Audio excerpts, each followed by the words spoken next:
इस बीच दर्शकों को बता दें, लोकसभा में महिला आरक्षण बिल पेश कर दिया गया। कानून मंत्री मेघवाल ने पेश किया बिल।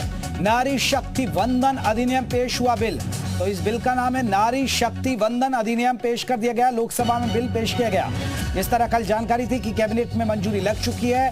तो अब एक और बड़ी खबर आपको बता दें, लोकसभा में महिला आरक्षण बिल पेश कर दिया गया है। आज हर क्षेत्र में, चाहे वो अंतरिक्ष हो, सेना हो, पुलिस हो, खेल जगत हो, उद्यमिता हो, व्यवसाय हो, साहित्य हो, कला हो, महिलाएं प्रभावशाली नेतृत्व करते देश को गौरवान्वित कर रही है। आज हम प्रधानमंत्री मोदी जी के नेतृत्व में नारी शक्ति वंदन विधेयक प्रस्तुत कर सच्चे अर्थों में नारी शक्ति को उनका अधिकार देने जा रहे हैं। अध्यक्ष महोदय, हमारी संस्कृति में नारी को सदैव से शक्ति स्वरूपा माना गया है। हमारे श्लोकों में भी कहा गया है, या देवी सर्वभूतेषु शक्ति रूपेण संस्थिता, नमस्ते नमस्ते नमस्ते नमो नमे। अध्यक्ष महोदय, मैं इस अवसर पर भारत के संविधान निर्माता बाबा साहब भीमराव अम्बेडकर का एक कोट आपके समक्ष प्रस्तुत करना चाहता हूं। Quote unquote.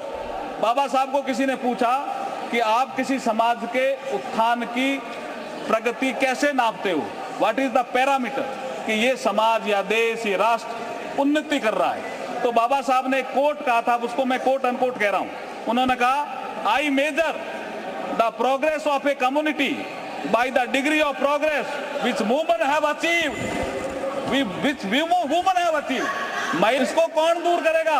आने वाली सरकारों का ये इसका काम होगा, लेकिन ये नहीं कर पाए जो सरकारें आई। लेकिन जब प्रधानमंत्री मोदी जी आए 2014 में, तो जन धन अकाउंट आया। एक महिला के अकाउंट, एक के अकाउंट नहीं, ये असमानता थी। अध्यक्ष महोदय, पीएम आवास, एक के घर कच्चा, एक के पक्का, ये असमानता थी, जिसकी ये बात अधीर रंजन की कर रहे थे। एक के घर शौचालय, एक के घर शौचालय नहीं, ये असमानता थी। एक के घर बिजली, एक के घर बिजली नहीं। एक के घर गैस, एक के घर गैस नहीं। एक के घर नल से जल और एक के घर नल से जल नहीं। और मुद्रा योजना में भी, जैसे प्रधानमंत्री ने जिक्र किया, स्टैंड अप इंडिया में भी 1 लाख से 10 करोड़ तक का लोन। ये असमानता दूर करने का काम अगर किसी ने किया है तो प्रधानमंत्री नरेंद्र मोदी जी ने किया है। इसलिए ये महिलाओं को सशक्तिकरण भी करेगा और महिलाओं का उत्थान भी करेगा और ये दिशा भी देगा। इसलिए मैं इसकी अनुमति चाहता हूं आपसे। ये नारी शक्ति वंदन विधेयक भारत के विकास में नारी शक्ति की भूमिका को निर्धारित करने वाला होगा। 2047 तक के अमृतकाल में विकसित भारत के निर्माण में मील का पत्थर साबित होगा। महिला सशक्तिकरण में, वुमेन लेड डेवलपमेंट को नई दिशा देने वाला होगा। नए भारत के निर्माण में ऐतिहासिक महिला नेतृत्व को पहचान दिलाने वाला होगा। संपूर्ण विश्व के लिए प्रेरणा देने वाला ये सिद्ध होगा। इसलिए मैं आपसे अनुमति चाहता हूं कि इस विधेयक को पुनः स्थापित करने की अनुमति दी जाए। धन्यवाद। प्रश्न ये कि विधेयक को पुनर्स्थापित करने की अनुमति प्रदान की जाए।